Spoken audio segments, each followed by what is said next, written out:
औज़ुबिल्लाहिमिनश्शैतानिर्रजीम बिस्मिल्लाहिर्रहमानिर्रहीम अस्सलाम वालेकुम। आज के इस लेक्चर 21 के अंदर हम न्यू चैप्टर स्टार्ट कर रहे हैं और वो है न्यूट्रिशन एंड डाइजेशन। हमारे आउटलाइन के अंदर न्यूट्रिशन से रिलेटेड तो कोई टॉपिक ऐड नहीं है, लेकिन हम डाइजेशन से रिलेटेड जो है इसमें बात करेंगे और इसमें ह्यूमन का डाइजेस्टिव सिस्टम जो है हम डिस्कस करेंगे। तो सबसे पहले आ जाता है ओरल कैविटी। बेसिकली ये जो हमारे लिप्स हैं हमारे माउथ को, हमारे ओरल कैविटी को प्रोटेक्ट करते हैं और लिप्स जो हैं वो हाईली वेस्कुलराइज्ड होते हैं, मतलब इसमें बहुत ज़्यादा ब्लड वेसल्स होते हैं। ये स्केलेटल मसल टिश्यू की कंसिस्ट करते हैं और इनके अंदर बहुत सी सेंसरी नर्व एंडिंग्स भी मौजूद होती हैं हमारे लिप्स के अंदर। जो हमारे लिप्स हैं ये फूड को रिटेन करने में, उसको चबाने के अंदर और हमारे जो साउंड प्रोडक्शन है, मतलब वर्ड्स की फॉर्मेशन है, फोनेशन जिसको हम कहते हैं, उसमें भी लिप्स जो है वो रोल प्ले करते हैं। ओरल कैविटी की अगर बात करें तो हमारी ओरल कैविटी के अंदर टंग और टीथ दोनों आ जाते हैं। मैमल्स जो हैं वो मुख्तलिफ़ किस्म के फूड को जो है मकैनिकली प्रोसेस कर सकते हैं, क्योंकि उनके अंदर ख़ास किस्म के टीथ होते हैं और वो टीथ एनेमल से कवर्ड होते हैं। एनेमल को hardest material in the body भी कहा जाता है।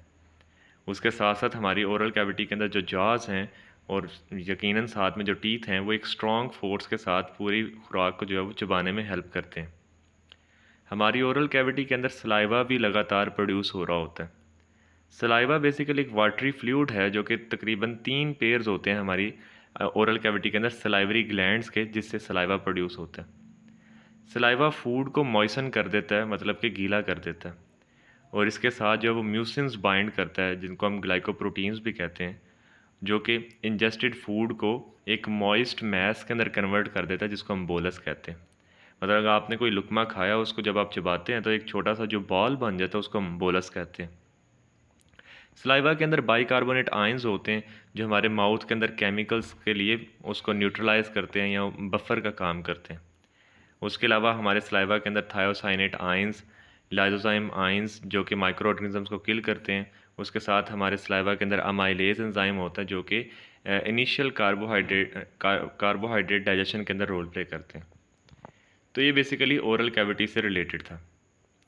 ओरल कैविटी के बाद जो है वो फेरिंक्स और फिर ईसोफेगस स्टार्ट हो जाती है। फेरिंक्स को बेसिकली हम कॉमन पैसेजवे कहते हैं डाइजेशन और रेस्पिरेटरी ट्रैक का। इससे पहले टॉपिक के अंदर जब हमने ह्यूमन का रेस्पिरेटरी सिस्टम पढ़ा था तो उसमें भी हमने फेरिंक्स के हवाले से बताया था कि ये कॉमन पैसेजवे होता है। जब आप सांस लेते हैं तो एयर भी इस पैसेजवे से गुजरती है और जब आप खाना खाते हैं तो वो भी फेरिंक्स में से गुजरता है। फेरिंक्स में से जब फूड गुजर रहा होता है तो उसके साथ ही हमारा जो है वो विंड पाइप पड़ा होता है, जिसको हम ट्रैकिया कहते हैं, और उस ट्रैकिया के ऊपर एपिग्लोटिस होती है जो उस विंड पाइप को, उस ट्रैकिया को जो है वो कवर कर लेती, ताकि जो खुराक है वो सांस की नाली में ना जाए बल्कि खुराक की नाली में जाए, जिसको हम ईसोफेगस कहते हैं।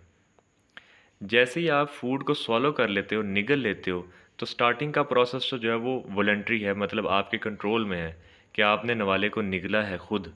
लेकिन जैसे ही आप उसको निगल लेते हो तो फिर इनवॉलंटरी प्रोसेस शुरू हो जाता है।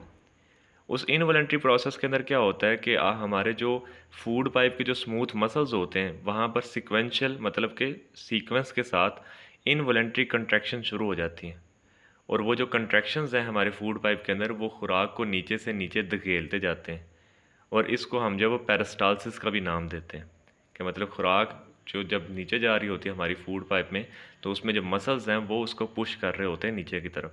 इसको हम पेरिस्टाल्टिक मूवमेंट भी कहते हैं। और यहाँ पर बड़ा इंपॉर्टेंट पॉइंट बताया गया है कि जो हमारी फेरेंक्स है और जो ईसोफेगस है ये ऐसा डाइजेशन के अंदर कोई भी रोल प्ले नहीं करते। यहाँ पर जब आपके पिक्चर के अंदर दिखाया गया है कि किस तरीके से येलो कलर का जो बोलस है, जो खुराक का एक छोटा सा बॉल है, वो किस तरीके से फूड पाइप में नीचे जा रहा है, तो यही कंट्रैक्शंस जो हैं इनको हम पेरिस्टालसिस का नाम देते हैं और जो फूड है वो इस तरीके से कंट्रैक्शन और रिलैक्सेशन के बाद जो है वो हमारे स्टमक के अंदर पहुंच जाती है। नेक्स्ट जो हम स्टमक के हवाले से बात करेंगे।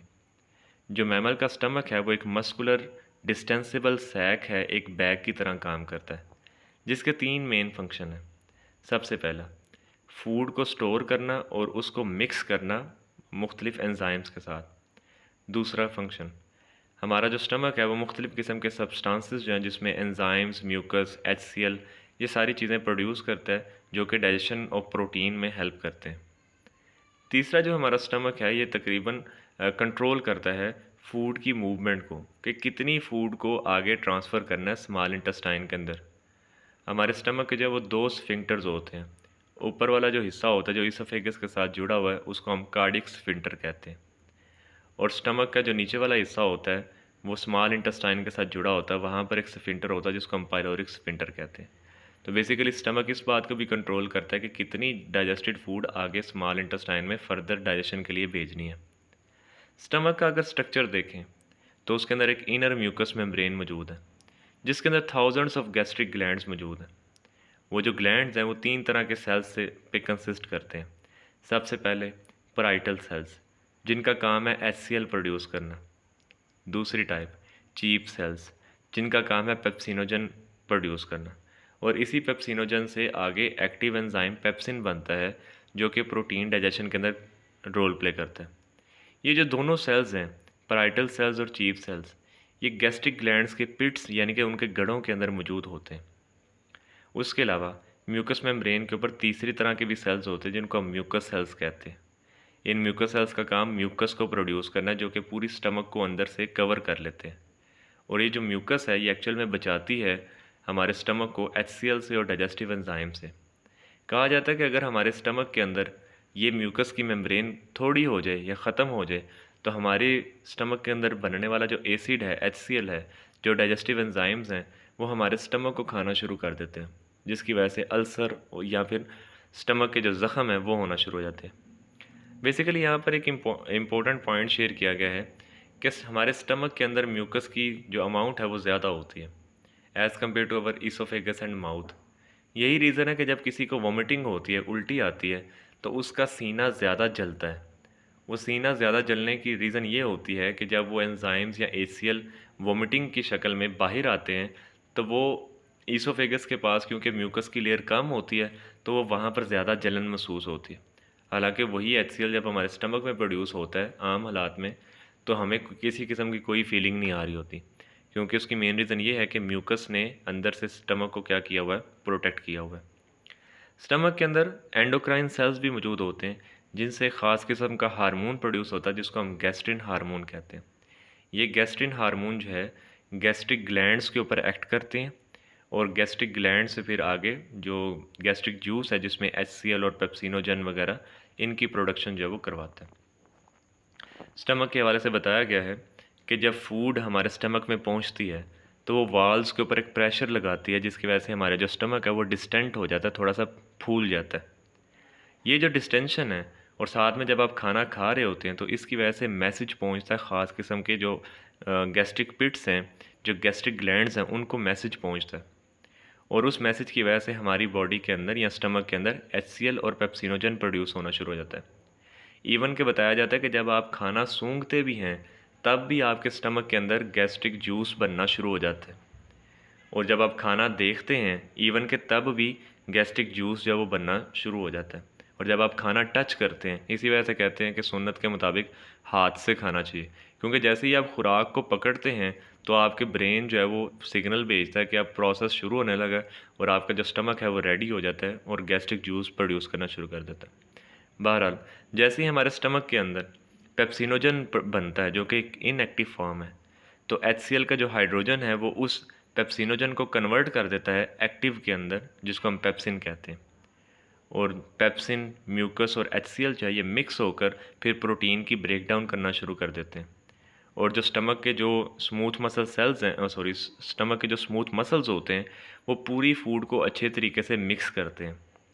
बताया जाता है कि जब आपने कोई खाना खा लिया होता है तो उसके 3 से 4 घंटे के अंदर स्टमक जो है वो अच्छे तरीके से उस मटेरियल को जो है वो मिक्स करता रहता है और एक सेमी लिक्विड मैस बना देता है जिसको हम काइम कहते हैं। जब आपने नवाला खाया था और चबाया था तब वो बोलस कहला रहा था। जैसे ही उस बोलस को अच्छे तरीके से मिक्स कर लिया गया तो वो सेमी लिक्विड काइम कहलाना शुरू हो गया। फिर बाद में क्या होता है कि हमारे स्टमक का जो नीचे वाला पोर्शन होता है जिसको पाइलोरिक स्फिंक्टर कहते हैं वो ओपन होता है और वो जो काइम है वो स्मॉल इंटेस्टाइन के अंदर भेज दिया जाता है। जब हमारा स्टमक एम्प्टी हो जाता है, मतलब खाली हो जाता है, तो पेरिस्टाल्टिक जो वेव्स हैं वो भी ख़त्म हो जाती है। लेकिन जैसे ही अगर आप 10 घंटे हो जाएं आपको खाना खाते हुए या 12 घंटे गुजर जाते हैं तो हमारे स्टमक के अंदर ख़ास किस्म की वेव्स बनना शुरू हो जाती हैं या पैदा होना शुरू हो जाती हैं। और आपको लगता है कि आपके पेट से आवाज़ें आ रही हैं, ठीक है, जिसको मुहावरतन हम कहते हैं कि पेट में चूहे दौड़ रहे हैं। वो एक्चुअल में वो पेट में जो चूहे दौड़ने का कंसेप्ट है या जो वो आवाज़ें आती हैं वो हमारा स्टमक बड़ा सवियरली कंट्रैक्ट कर रहा होता है, उसको हम हंगर पैंग्स कहते हैं। और वो हंगर पैंग्स जो एक तरह का मैसेज होता है बॉडी को कि स्टमक अब बिल्कुल खाली हो चुका हुआ है, अब इसको मतलब भरा जाए, यानी कि खाना खाया जाए। स्टमक के बाद जो है वो जो लास्ट पोर्शन हम इस लेक्चर में डिस्कस कर रहे हैं वो है स्मॉल इंटेस्टाइन। स्मॉल इंटेस्टाइन को मेन साइट भी कहा जाता है डाइजेशन का। जो बहुत सी फूड है मैमल्स जो इंजेस्ट करते हैं वो बहुत ज़्यादा स्मॉल इंटेस्टाइन के अंदर डाइजेस्ट होती है और एब्जॉर्ब भी यहीं पर होती है। स्मॉल इंटेस्टाइन का जो डायमीटर है वो 4 सेंटीमीटर तक है और 7 से 8 मीटर इसकी लेंथ है। अगर हम ह्यूमंस के अंदर देखें तो ह्यूमंस क्योंकि ओमनीवोर्स हैं, दोनों तरह की खुराक खाते हैं, प्लांट बेस भी, एनिमल बेस भी, तो इसकी जो लेंथ होती है वो इंटरमीडिएट है, दरमियानी है। किसके मतलब दरमियानी है? कार्निवोर्स और हर्बीवोर्स की। याद रखिएगा कार्निवोर की जो स्मॉल इंटेस्टाइन होती है उसकी लेंथ छोटी होती है, जबकि हर्बीवोर की जो इंटेस्टाइन है उसकी लेंथ ज़्यादा होती है। तो जो हम ओमनीवोर्स हैं इनकी इंटरमीडिएट होती है। अब जो length of the small intestine है ये डायरेक्टली डिपेंड करती है सरफेस एरिया के ऊपर। जितनी ज़्यादा स्मॉल इंटेस्टाइन लेंथी होगी उतना ज़्यादा सरफेस एरिया ज़्यादा होगा, उतने अच्छे तरीके से वहाँ पर न्यूट्रिएंट्स क्या होते हैं, एब्जॉर्ब होते हैं। अब हमारी स्मॉल इंटेस्टाइन के अंदर सर्कुलर फोल्ड्स हैं। अगर हम उसका स्ट्रक्चर देखें तो उसके अंदर गोल गोल दायरे सर्कुलर फोल्ड्स मौजूद होते हैं। उन सर्कुलर फोल्ड्स के ऊपर फिंगर लाइक प्रोजेक्शन होते हैं जिसको हम विलाई कहते हैं। और हर जो विलाई है वो तकरीबन सेंटीमीटर स्क्वेयर, मतलब उसका जो आप कह सकते हैं कि साइज़ जो है वो हो सकता है। या इस तरह इसको लिखा गया है कि हर सेंटीमीटर स्क्वेयर के ऊपर जो है वो थाउजेंड्स ऑफ विलाई यानी कि फिंगर लाइक प्रोजेक्शन मौजूद है। अब इसका कंसेप्ट हम बचपन में ऐसे सीखते हैं कि ये विलाई बिल्कुल ऐसे हैं जिस तरह हमारे घर में टॉवल होता है। आप कभी टॉवल को गौर से देखें तो उसके ऊपर जो है वो किस तरीके से धागे निकले हुए होते हैं।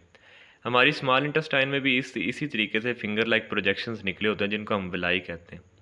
और इनके अगर विलाई का अगर आप माइक्रोस्कोपिक लुक देखें, मतलब इसको और जूम करके देखें, तो इस विलाई के ऊपर सिंपल कॉल्यूमिनर एपिथेलियल सेल्स मौजूद होते हैं और उन कॉल्यूमिनर एपिथेलियल सेल्स के ऊपर भी छोटे छोटे माइक्रो विलाई मौजूद होते हैं।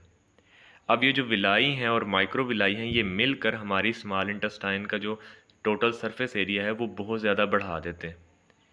इवन के बताया जाता है कि अगर हम अपनी स्मॉल इंटेस्टाइन को देखें तो उसका सारा सरफेस एरिया अगर हम ओपन कर लें तो ये टेनिस कोर्ट जितना बन जाता है, मतलब वो टेनिस का जो ग्राउंड होता है जहाँ पर टेनिस खेली जाती है, तो उतना जो है वो इसका सारा साइज़ बन जाता है। इसमें अब ये यहाँ पर हमारे पास जो है वो थोड़ी सी डायग्राम है जिसके अंदर आप सर्कुलर फोल्ड्स देख सकते हैं और उन सर्कुलर फोल्ड्स के अंदर जो है वो इस तरीके से फिंगर लाइक प्रोजेक्शंस भी इसके ऊपर मौजूद है जिनको हम विलाई कहते हैं। उसके अलावा जो इसके अंदर लॉन्गिट्यूडनल मसल्स हैं और जो सेरस लेयर है जिससे म्यूकस वगैरह प्रोड्यूस होती है, वो सारी लेयर्स यहाँ पर बताई गई हैं। लेकिन हमारा अभी मेन फोकस जो है वो फिंगर लाइक प्रोजेक्शंस यानी कि विलाई के ऊपर है। लास्ट के ऊपर हम विलाई की जो है वो मैक्रोस्कोपिक जो पिक्चर है, फिंगर लाइक प्रोजेक्शन है, उसको भी हम देखेंगे।